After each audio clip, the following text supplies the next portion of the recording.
உச்ச நீதிமன்றம் ஈஸ்வரன் போட்டார்ப்பா டெல்லி டு தமிழ்நாடு வரைக்கும்.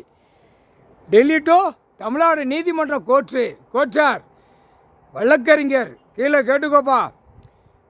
ஏழை எளிய மக்கள் உள்ள நீதியும் கேட்டு வழக்கு ஆடுத, வழக்கு கேட்க ஏழை எளிய மக்களுக்கு புரியுதா? டெல்லியிலேருந்து தமிழ்நாடு வரைக்கும் இதை பல கோடி உள்ள வழக்காடி அப்படியே மிதந்து போகிறானா. இப்போ எல்லாம் அது விடமாட்டார்.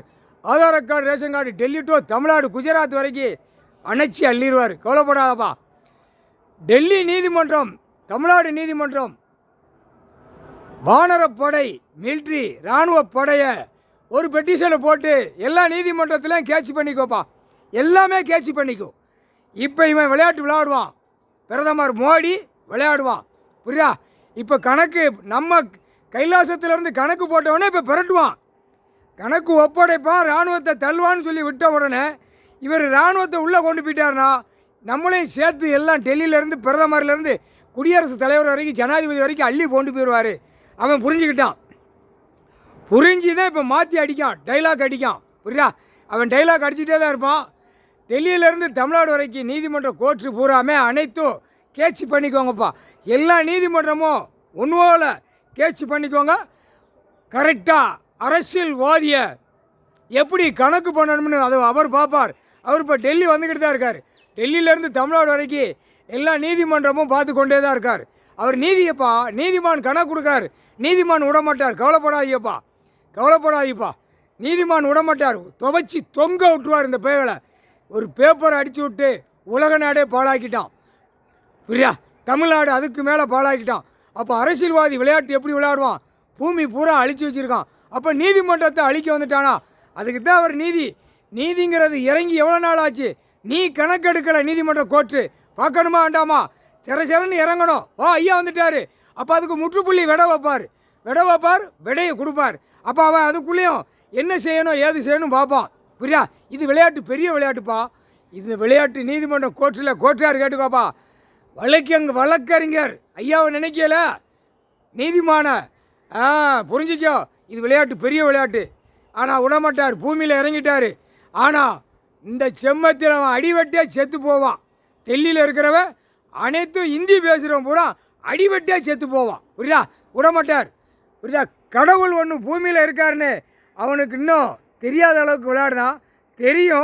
தெரிஞ்சிருந்தும் துண்டை தோளில் தூக்கி போட, துண்டை ஆடிக்கிட்டாடா இருக்கா. முட்டா பேலை, முட்டா பேலை. இவர் துண்டு போட்டு உட்கார்ந்தவனே அதே துண்டா போட்டு தோளில் போட்டு உட்கார்ந்தாடா.